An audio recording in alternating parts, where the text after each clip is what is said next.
Com essa aula, nós vamos tratar aqui de uma estrutura de dados diferente, né, das que a gente viu até o momento, né, que foram as árvores, né. Nós vamos falar aqui de uma,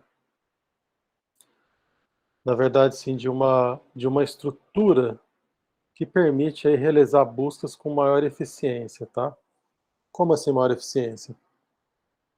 Então imagina aí que nós temos um array, tá? Um array com todos esses elementos aqui. Eu quero buscar o valor 4, tá? Então observa que o array ele não está, né, esse vetor aqui, ele não está ordenado. Tá? E se ele não estiver ordenado, você não consegue fazer uma busca binária nele, né? Então você vai ter que fazer uma busca sequencial até achar o elemento. No caso de uma lista, é a mesma coisa, né? Uma lista, você vai ter que fazer uma busca também sequencial. Aí nós vimos, né, logo no início mesmo da disciplina, que, olha, eu posso pegar aqui então uma lista, né, e transformar ela numa estrutura em que eu consiga realizar uma busca binária, né? E aí se deu o conceito aí, né? Surgiu aí a estrutura de árvores, né? Árvores de busca binária. Então, então nós vimos como resolver esse problema aqui, implementando então uma árvore, tá? Mas nem sempre, tá? A árvore é a melhor estrutura de armazenamento para fazer buscas, tá? Vamos ver então por que nós podemos utilizar aí a tal das chamadas as tabelas de hash, tá? Ou tabelas de espalhamento. Vamos pegar um exemplo aqui para ficar mais claro assim qual é o problema e de que forma essas tabelas de espalhamento, né, as tabelas hashing, elas podem ser úteis para resolver o problema. Então nós temos aqui um vetor com os elementos e nós queremos buscar aqui o nome, tá? Ada, por exemplo, tá? Então eu tenho Jam, Tim, Mia, Sam, Leo, Ted, Bia, assim por diante, tá? Olhando assim, tá? A única forma da gente encontrar um determinado nome aqui nesse vetor, tá? Observa aqui que eu tenho um vetor, né? Um vetor de strings, tá? E aqui embaixo eu tenho o índice, né? Que corresponde a cada posição do vetor. A única forma de eu encontrar ele é por meio de uma busca sequencial, tá? Não tem outra forma. Mas é aí que entra então as tabelas de espalhamento, né, as hash tables, porque ela é uma estrutura de dados que permite aí um rápido retorno dos dados, tá? Elas são utilizadas assim, a aplicação de hash table é imensa, tá? Mas elas são utilizadas aí em banco de dados, na compilação de programas, parsing, verificadores de erro.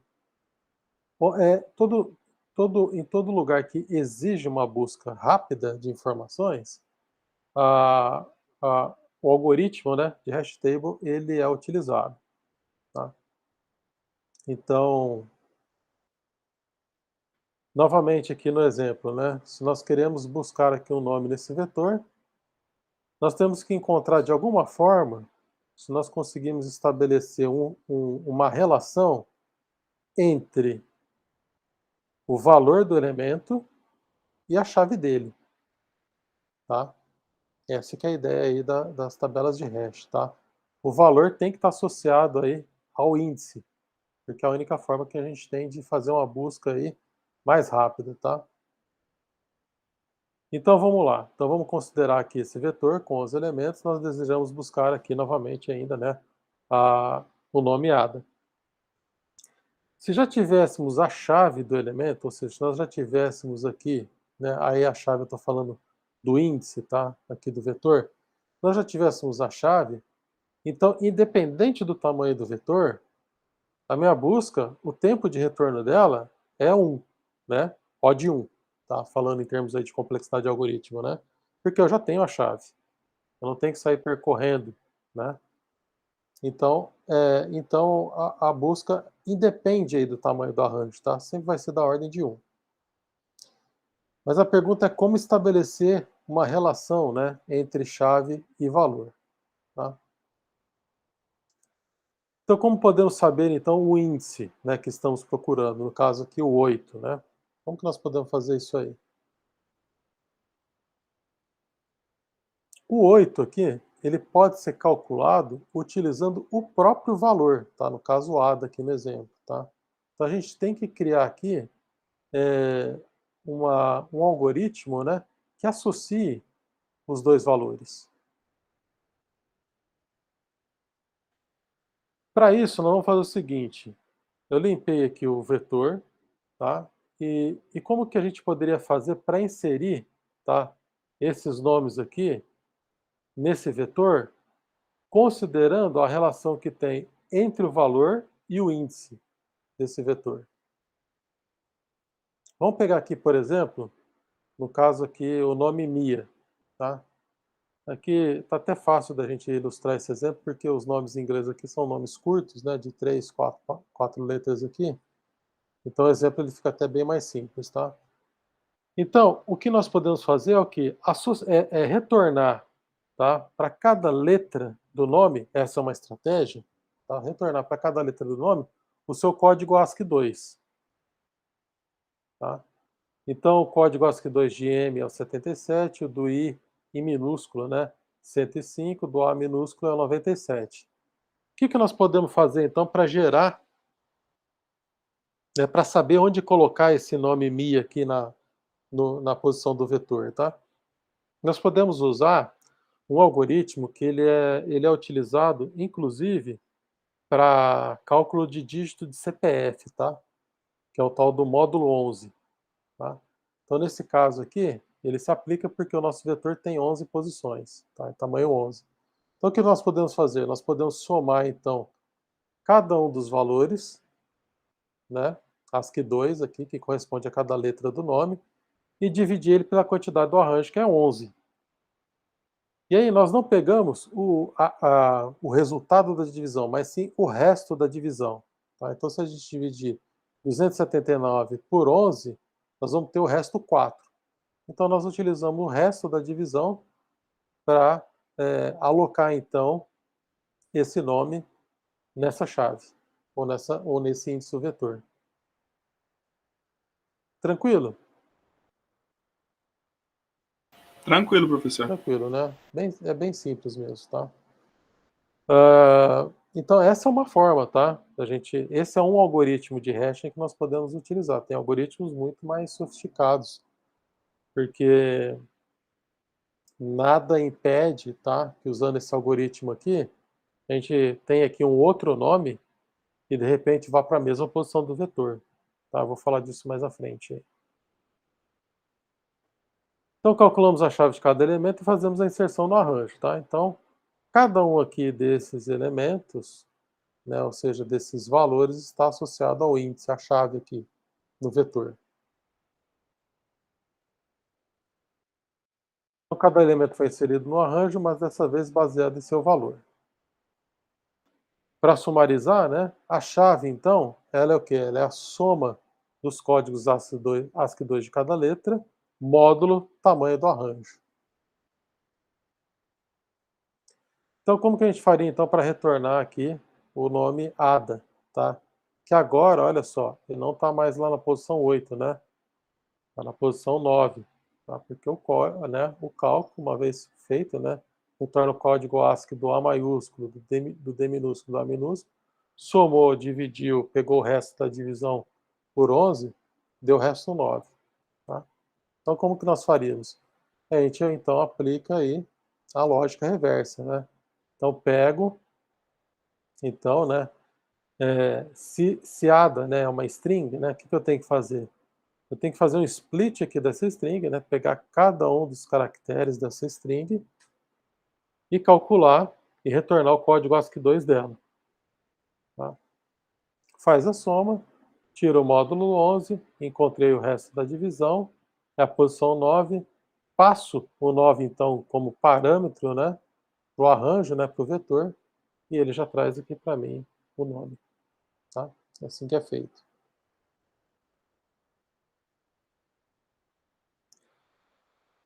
Tem também a possibilidade, tá, de da hash table, ela armazenar o quê? Tanto dados individuais do arranjos, como também usados para armazenar chave e valor. Tá? Então, como seria aqui, né, um exemplo disso? Então, o nomeada, ele seria a chave. Tá? Por que ele seria a chave? Porque a gente poderia usar esse algoritmo aqui, que a gente usou até agora. Tá? Então, ao invés, você pode ler aqui, tá? Aqui está o nomeada, mas poderia estar esse número aqui, 262, tá? Se eu quero encontrar o quê? Essa data de nascimento aqui, tá? Então ele é utilizado assim como ponteiros, tá? Para um determinado valor. Tá? Então essa é uma outra forma de utilizar as tabelas de espalhamento. E é por isso que elas são chamadas também de tabelas de mapeamento, né? Porque tem uma forma de você mapear qual par chave-valor você quer buscar. Então, os algoritmos de hashing, né, que também são conhecidos aí como funções de hashing, é o cálculo aplicado a uma chave que corresponde à sua posição na hash table, na tabela hash. E o cálculo aplicado a uma chave para transformá-la em um endereço na tabela. Então, como nós vimos antes, né, um dos algoritmos aí que nós utilizamos para calcular um endereço, nós então temos o quê? A chave mod n, né, sendo n o tamanho aí do arranjo, tá? Mod é o operador utilizado para retornar aí o resto da divisão. Tá? E para chaves alfanuméricas, nós dividimos a soma dos códigos ASCII de uma chave pelo número de endereços disponíveis, n, e tomamos o resto da divisão. O outro método, tá, que pode ser utilizado é o folding, tá, que é o método do desdobramento. Ele vai dividir a chave em partes iguais, então adiciona cada uma dessas partes separadamente. Como no exemplo aqui do telefone, tá? Então eu vou dividindo de 2 em 2 aqui, né? Então eu pego 32, 65, 98, 40, somo eles e eu tenho aqui um resultado, tá? E aí, dependendo do tamanho da tabela, poderia dividir essa soma aqui por uma constante, tá? Sei lá, por um número π, algum número assim, e tomar o resto como sendo a chave. Tá? Essa é uma forma também de se fazer. Então tem diversos algoritmos aí de hash, tá? Só que o problema, como eu falei logo no início, né, da aula, é que algumas vezes, quando nós aplicamos as funções de hashing, né, a duas chaves diferentes, pode acontecer de retornar o mesmo número, tá? Ou seja, o mesmo índice. Tá? E aí, nesse caso, nós vamos ter o quê? É uma colisão. Tá? E aí nós precisamos encontrar uma forma aí da gente driblar aí essas colisões ou evitar, né, essas colisões. Tá? Então, as colisões são o quê? São quando duas ou mais chaves são mapeadas na mesma posição da tabela hash. Então, o número de posições numa tabela hash, tá? Se ele for pequeno comparado ao universo, né, de chaves possíveis, então a gente pode ter colisões. Tá? Essa é uma questão.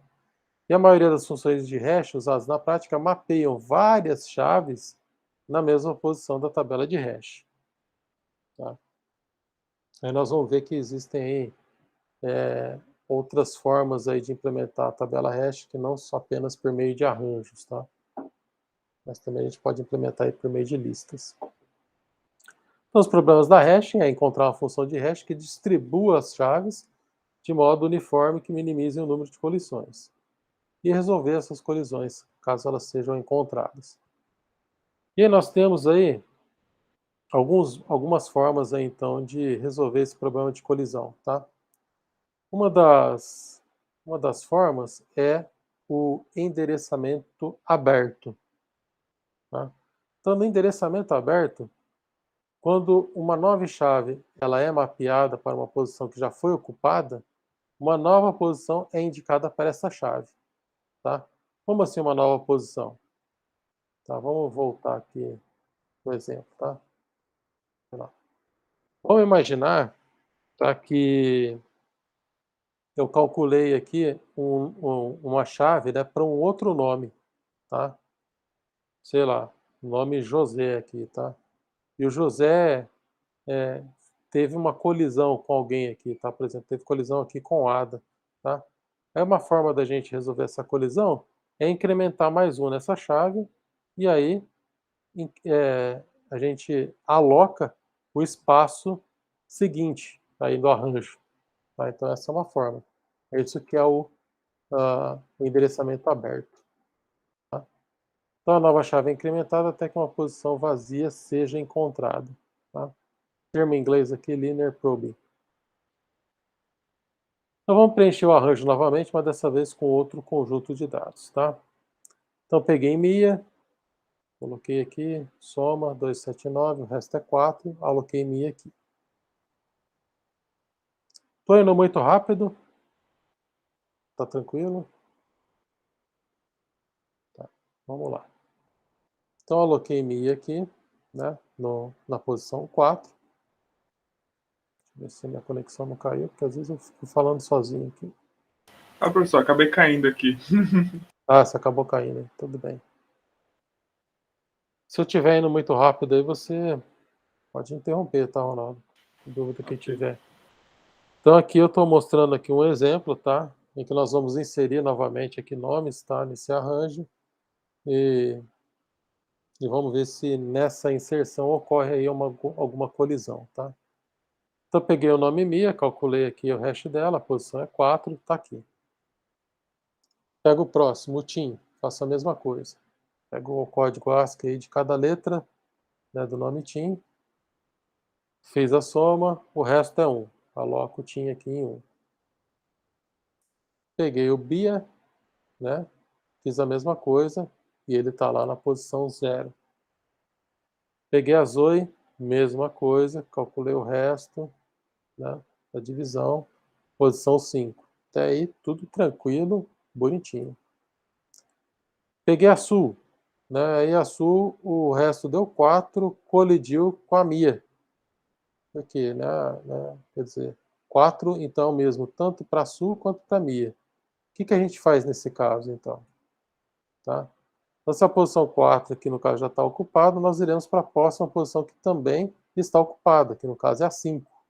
Né? A Zoe está aqui na posição 5. Então eu continuo, tá? Varrendo o vetor, tá? Em ordem crescente aí de índice até encontrar uma posição vazia. E coloco ela lá. Tá? Então a posição 6 aqui está vazia, coloquei a sua aqui. E aí, segue essa mesma lógica para todos os outros, tá? O len aqui, ele também, né? O hash, o código de hash dele é 1, que já está ocupado aqui pelo TIM, mesma colisão. O que ele faz? Vai para o próximo à direita. Tá? Coloca aqui então, na próxima posição ali. E você vai fazendo isso, tá? Vezes pro Mo, pro Low, pro Raé, sei lá se é assim que se pronuncia, né? Opa, ele é a posição 5, mas a posição 5 já está ocupada. Né? A Zoe está nessa posição. O que faz? Vai pesquisar na direita. Chegou na Sul, a posição 6 está ocupada pela Sul. Posição 7, guarda ele lá na posição 8. Tá? Então esse é um método aí de você evitar colisões. Tá? Mas observa que esse método também ele tem seus problemas, tá? É isso que eu ia falar. Se for para pesquisar, Na hora de pesquisar, você vai ter que buscar, né? Fazer uma busca a partir de um determinado ponto, né? Você vai ter que fazer uma busca sequencial, né? mas isso é bom, de certa forma é bom, né, professor? Porque em vez de varrer todo Ainda o assim é mais arranjo, rápido. né, Sim, é a partir de um ponto e uma hora ou outra encontrar ali. Mesmo que o cara pode estar, sei lá, 10 posições de diferença, mas em vez de começar lá do começo. exatamente. Exatamente. Ainda assim é mais rápido que uma busca sequencial. Né? Então, Ronaldo, tem que levar isso em consideração, né? Porque vocês vão implementar, né? Esse algoritmo aí de hash, tá? Você tem que levar isso em consideração também. Dependendo da estratégia que você utilizou, você tem que levar isso em consideração. Você usou esse endereçamento aberto, possivelmente lá você vai ter que, na sua busca lá, né? Você vai ter que implementar ali while, né? Dele buscar até encontrar a chave ali, né? Levando em consideração que pode haver essas colisões. Então, o Max foi alocado aqui na posição 9. Aí o Todd conflitou também, né? Posição 9, vai na posição que está aberta, que é o 10, e pronto. Tá?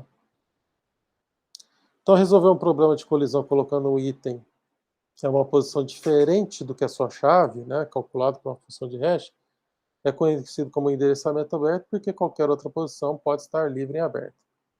Este método pode usar diferentes técnicas para alocar um item. Tá? Bom, para encontrar um elemento, a função de hash é utilizada novamente para calcular a chave, né, como você já disse aí, né? Então, pego aqui, quero pesquisar aqui o high, né? Então, calculo, né, o código ASCII, somei, tirei o módulo 11, é o 5, mas se haver colisões, devemos aplicar a mesma técnica de busca linear que utilizamos para armazenar o elemento. Tá?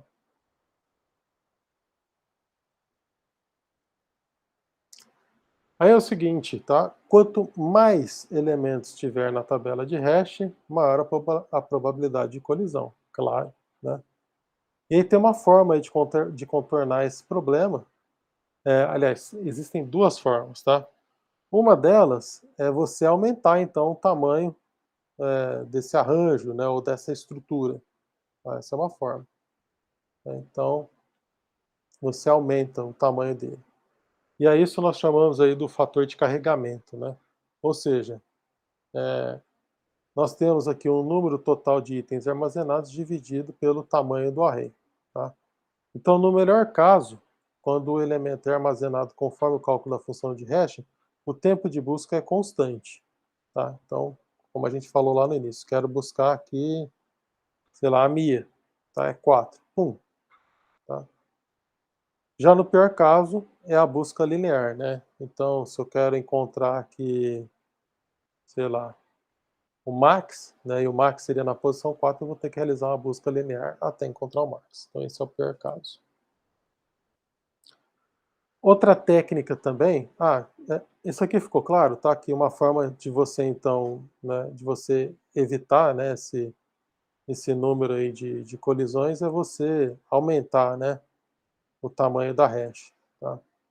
Você pode, inclusive, dobrar o tamanho dela, tá? Dobrar o tamanho da tabela, tá? Então, só que é claro, né? Toda vez que você... Isso vai depender da forma de implementação que você está fazendo, tá? Se você utilizar um vetor, o vetor você não consegue... Ele é uma estrutura estática, né? Você não consegue aumentar ou diminuir ele de tamanho. Você tem que criar um novo vetor e copiar os elementos. Então, pode não ser uma boa estratégia. Uma Professor, outra forma é utilizar aí uma lista, né? Pois não. nesse caso, dobrando o tamanho do arranjo, ainda ia continuar o mesmo problema, né? Continuaria o mesmo problema, mas você aumentaria o número de espaços, né, a serem alocados, né? Porque o que acontece é o seguinte, é claro, né, que, por exemplo, se eu comecei aqui com um arranjo aqui com 4 posições, né, e vou inserindo elementos aqui, tá? Antes antes, né, que o vetor seja aí totalmente consumido, você dobra ele de tamanho, né? E aí você consegue alocar o elemento na posição correta dele. Essa que é a ideia, entendeu?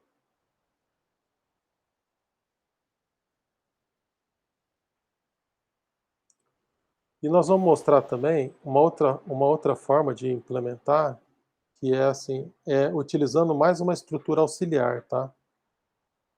Já vou falar dela daqui a pouco, tá? Mas é uma combinação aqui de um arranjo com uma lista ligada, tá? Que é a forma mais usual aí de resolver esses problemas de colisão, tá? Não sei se sei se eu respondi aqui. Por que que nós vamos dobrando aí de tamanho, tá? Uma estratégia é dobrar de tamanho.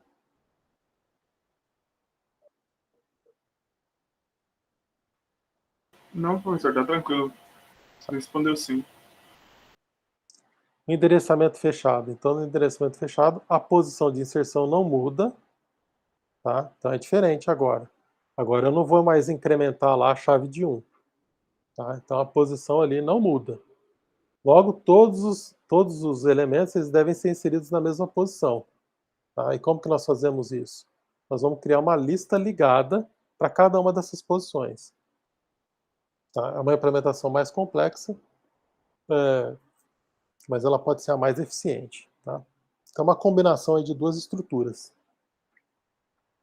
Então, vamos pegar aqui no caso, né, a técnica aqui de endereçamento fechado, conhecida como encadeamento também, o chaining, né? Então, inserir aqui, né, o MIA.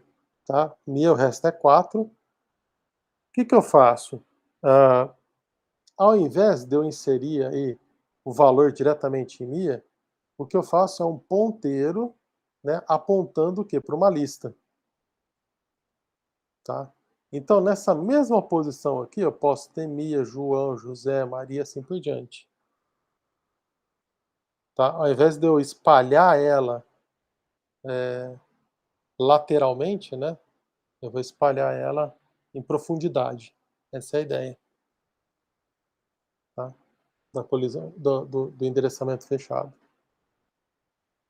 Então, acaba que você tem...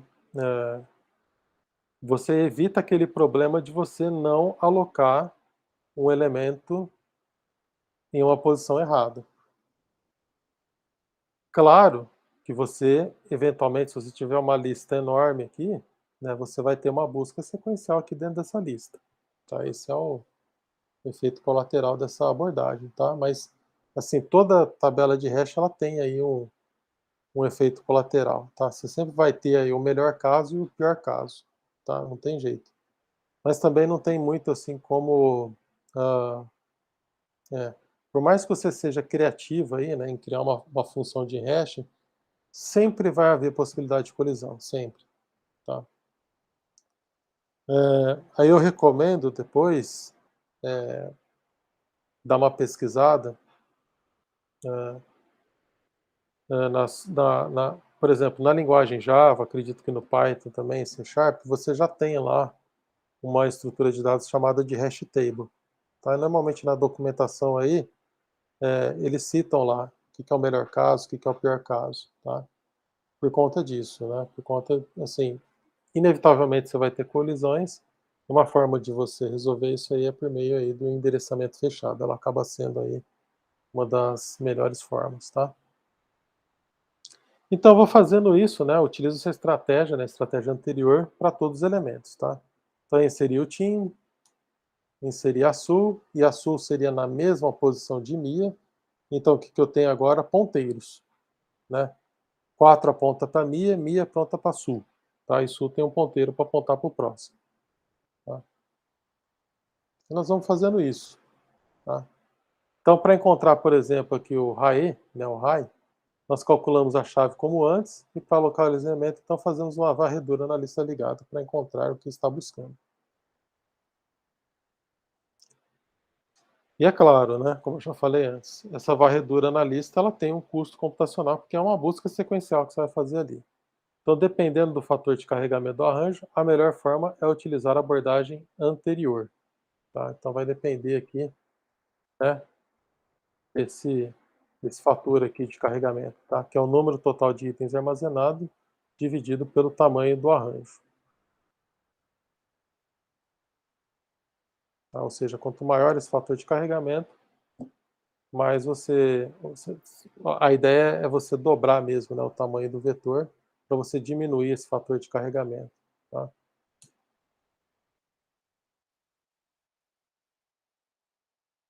O que mais aqui? Quando não utilizar hash, né? Isso é importante também. Então, muitas colisões diminuem muito o tempo de acesso e a modificação também de uma tabela hash. tá? Porque a tabela hash é uma tabela dinâmica, né? Você pode modificar ali, né, os valores ali. Então nós temos que tomar cuidado ao escolher então essa função de hash, o tratamento de colisões e o tamanho dessa tabela, tá? E quando não for possível definir parâmetros aí eficientes, né, a melhor forma mesmo é utilizar uma árvore de busca binária balanceada, né, uma árvore AVL, tá? Então, veja, nenhuma estrutura de dados ela é suficiente para resolver todos os problemas, tá? Então, isso vai depender do problema que você tem em mãos aí, tá? Mas no geral, assim, para trabalhar aí com valores com valores aí do tipo string, né? As hash tables elas são bastante utilizadas, tá? Para buscas em banco de dados, né? Eu não tenho certeza se todos os bancos utilizam hash table. Acredito que a implementação, né, para fazer, por exemplo, se você faz lá um select nome igual e passa lá a string do nome, tá? Aquela operação ali possivelmente deve ser feita por meio de árvores, tá? Que é mais rápido, né? A gente estudou em um tipo de árvore específica, né? Porque armazena strings, né?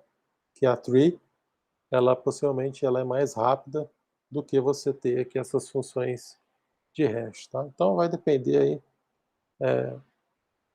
do qual problema que você está usando. E aí, Ronaldo, deixei aqui alguns exercícios, tá? Não sei se vocês chegaram a tentar fazer, né? Eu disponibilizei esses slides na aula anterior. Uhum. Então aí você pode resolver os exercícios, né? Ilustrar a organização final de uma hash table após a inserção dessas chaves aqui. Tá? Considere a tabela com tamanho 6, tá? Ou seja, as posições elas vão de 0 a 5. E aí você pode utilizar o método da divisão inteira como função de hash, tá? E o tratamento de colisão, o endereçamento fechado. O endereçamento fechado é aquele que você faz uso das listas ligadas. Considere também que os números possíveis de chaves estão no intervalo entre 1 a 100. Então, obviamente, você vai ter aí colisões, né? Porque se você tem aqui uma tabela aqui de 0 a 5, você vai ter colisões aqui, tá? E aí você tem que listar como ficaria aí, né? Esses valores. Questão 2 é o item anterior, só que você vai utilizar o endereçamento aberto, ou seja, nessa posição está ocupada, você incrementa mais um lá no contador, né, no índice, e vai ocupando o próximo, tá? Se tiver cheia, a tabela você vai dobrando, né, até conseguir acomodar todos os itens. O que mais aqui? Deixa eu ver. Tá. Aqui um outro exercício, né? Seja então uma função de hash, né? Em que k, né, é a quantidade de elementos, é igual que a k módulo 11, tá? E os dados abaixo são obtidos para uma sequência de chave. Resolva as colisões por endereçamento aberto, tá? De novo, endereçamento aberto é aquele que você vai colocando os valores nos slots que estão disponíveis, né? Questão 4, sejam os seguintes entradas para uma tabela de hash de 7 posições, tá? Esses elementos aqui de entrada. Estabeleça uma função de hash e ilustre como seria a distribuição dos dados na tabela a partir dessa função e trate as possíveis colisões para o endereçamento, tá? Então aí você pode aí criar aí a sua função de hash, tá? Essa é a ideia. Você pode estabelecer, pode usar uma que já existe ou se você conseguir criar uma também é interessante. Bom, tem vários exercícios aqui para fazer. É,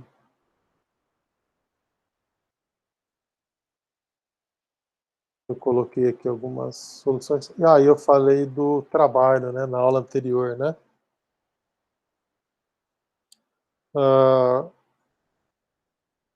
O trabalho é o seguinte, tá? Que você implemente aí um programa que cria aí duas listas, tá? De tamanho suficiente grande para receber os dados uma vez ou duas vezes o tamanho, tá? Com a estratégia de duplo hashing, tá? Como assim duplo hashing? Você vai ter o quê? As funções elas devem ser executadas nas listas em paralelos para serem comparados os custos e o número de colisão. Não precisa, tá? Você não precisa comparar os custos aqui, porque é uma tarefa árdua, tá? Calcular o custo computacional, tá? Mas você pode aí utilizar aí a abordagem aí de duplo hashing, tá? Deixa eu pegar aqui.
Tá aqui, ó.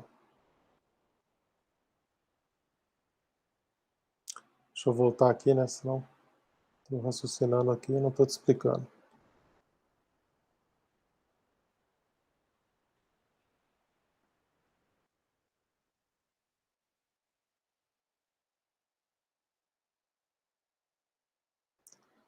Então, como que seriam aí essas funções aí de duplo hash, tá? Então, como nós falamos antes, se a tabela estiver muito cheia, a busca sequencial ela pode levar aí um tempo muito grande de comparações, no pior caso, n elementos ocupados. Então, deve-se percorrer n elementos antes de encontrar o elemento ou concluir que ele não está na tabela, tá? Uma desvantagem da lista linear é o aparecimento de agrupamentos, né? Ou seja, ao invés de você armazenar ali, né? A gente está falando aqui do endereçamento fechado, tá? É você ter aí um agrupamento de itens lá, numa determinada função, tá? Então, uma forma de permitir um espalhamento maior é fazer com que o deslocamento, em vez de ser uma vez, seja dado por uma segunda função de hash, tá? Essa segunda função de hash ela tem que ser escolhida com cuidado e não deve gerar um valor nulo, tá? Você não pode aí ter um loop infinito lá que você não sabe que valor que gerou, tá? Ela deve ser tal que a soma do índice atual com o deslocamento, né, com o módulo de n, né, dê sempre um número diferente e os n números sejam verificados, tá? Então, por isso, n e o valor dessa função devem ser primos entre si, tá? Então, essa é uma forma aí de calcular aí o duplo hash, tá? Então, uma maneira é escolher n primos e garantir que a segunda função de hash tem um valor k menor que n. Tá? Dessa forma, n e k são primos entre si. Então, aqui nós temos aqui um exemplo, né, de duas funções de hash, né? Uma para usar, uma que é usada normalmente, e outra para usar quando há colisões. Tá? Então, a primeira função é aquela que a gente viu anteriormente, né?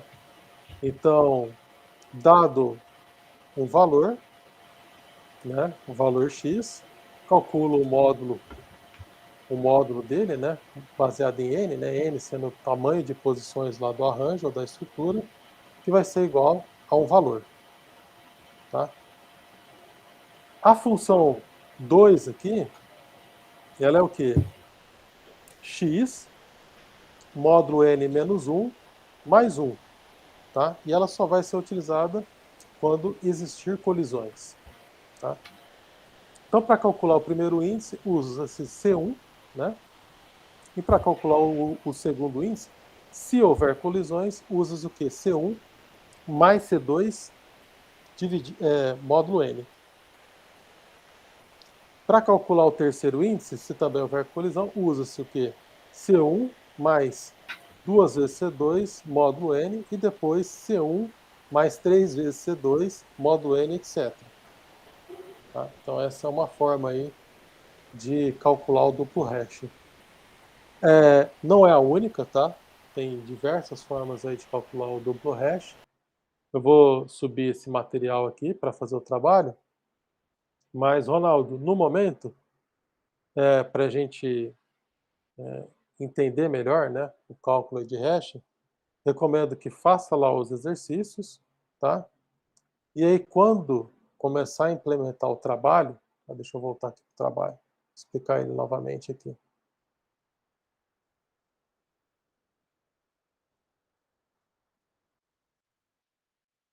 Ops, passou. Tá aqui. Tá. O trabalho aqui, ele envolve a gente trabalhar com arquivos, tá? Qual que é a ideia? A ideia é inserir o quê? A gente tem que ser capaz de inserir usuários, tá? E RGs, tá? Então a gente deve mostrar a posição final, ou seja, né, uma vez que eu inserir lá usuários e RGs, eu tenho que mostrar a posição final lá da hash, e se ocorrer colisão, ela deve ser mostrada a posição de colisão para todas as colisões, ou seja, encontrou colisão, nós temos que mostrar onde foi feita a colisão, tá? Isso no caso da inserção de elemento. No caso da busca de elemento, deve mostrar o que? A posição final, tá? Então, se ocorrer colisões, deve ser mostrada a posição da colisão para todas as colisões também. Aí a remoção, onde eu passo o usuário e RG, que também deve mostrar a posição final. Ou seja, o trabalho envolve você criar um algoritmo para inserção de elementos, para busca e para remoção desses elementos. Tá? E eu coloquei também lá no SIGA, deixa eu ver aqui onde que está.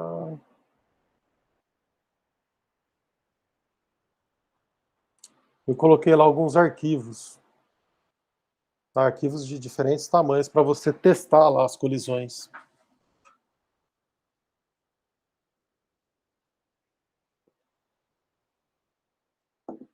Se eu consigo, onde que eu coloquei ele aqui.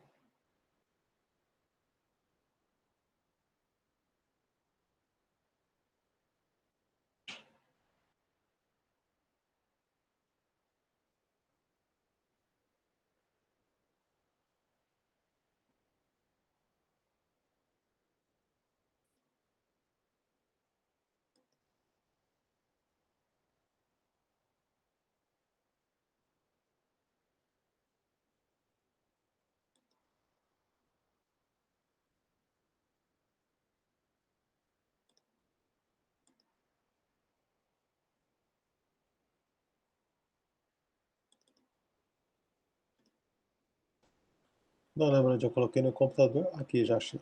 Tá.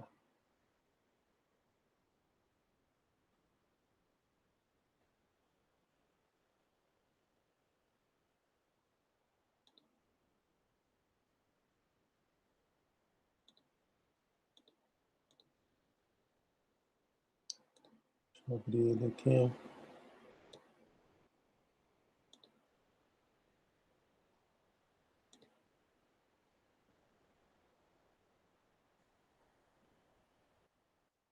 Só partir da tela, né? Senão você não vai ver.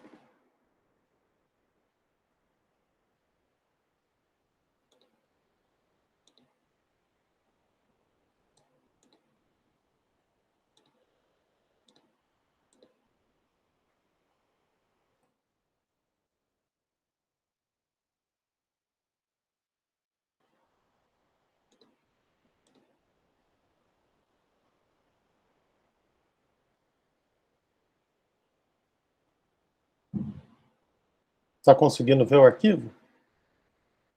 Sim, professor. Tá, então você tem aqui o nome e o RG dele.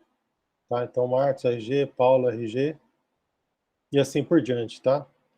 Então, a ideia é que você consiga inserir aqui elementos, né, nessa lista, com o mínimo de colisões, tá? Possível. Havendo colisão, você tem que mostrar onde ocorreu essa colisão, tá? Mesma forma na busca e também aí na hora de fazer a remoção dos elementos, tá? Eu deixo livre, tá, Ronaldo, para implementar aí na linguagem que você tiver mais acostumado, tá? A única questão é o seguinte, é claro que em Python, em Java, né, na maioria das linguagens modernas, aí você já tem essa estrutura de dados pronta, não é isso que a gente quer.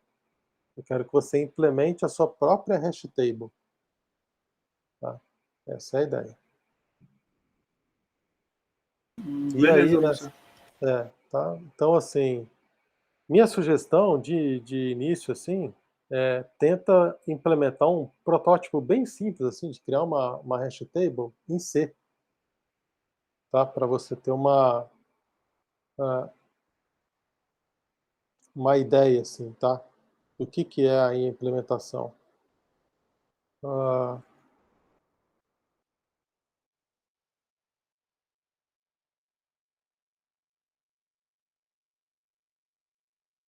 e aí a gente vai discutindo ela, tá? Mas não é nenhum bicho de 7 cabeças, não, tá? A função de hash ali, minha sugestão é assim, quando você começar a implementar, primeiro implementa o mais simples, tá? Você vai aumentando a complexidade ali aos poucos, tá? Primeiro implementa a função de hash ali usando a função de módulo mesmo mais simples, tá? E aí você vai inserindo ali o duplo hash, né? Ou seja, mais uma função de hash, caso você encontre a colisão, de uma forma gradual, tá? E vai testando, como é que eu posso dizer assim? Tenta fazer testes unitários, tá? Primeiro implementa uma função de hash simples, tá? Igual a do módulo 11 lá que eu mostrei. Funcionou? Funcionou. Aí você pega e implementa a função aí de duplo hash, tá? Tem várias funções de duplo hash, tá? Na internet mesmo tem várias sugestões aí boas, mas o ideal é que você consiga montar a sua própria implementação, tá? Uma sugestão foi utilizar lá, né, o cálculo aí de números primos, né? Mas você fica livre aí para implementar aí qualquer outra solução que você encontrar viável. E aí na apresentação do trabalho você me explica. Beleza. Tranquilo? Tranquilo, professor. Lá, deixa eu ver, só ter certeza se eu fiz certo, se eu coloquei lá no SIGA esses arquivos lá. Tem arquivos só que é muito grande para subir lá para fazer upload, mas até não é tão grande assim. Mas é bom. Tem arquivo aqui de 15 megas, sabe? Seria bom para você testar aí, né? Mas deixa eu ver os tamanhos que eu coloquei lá. Mas já é suficiente para entender a ideia.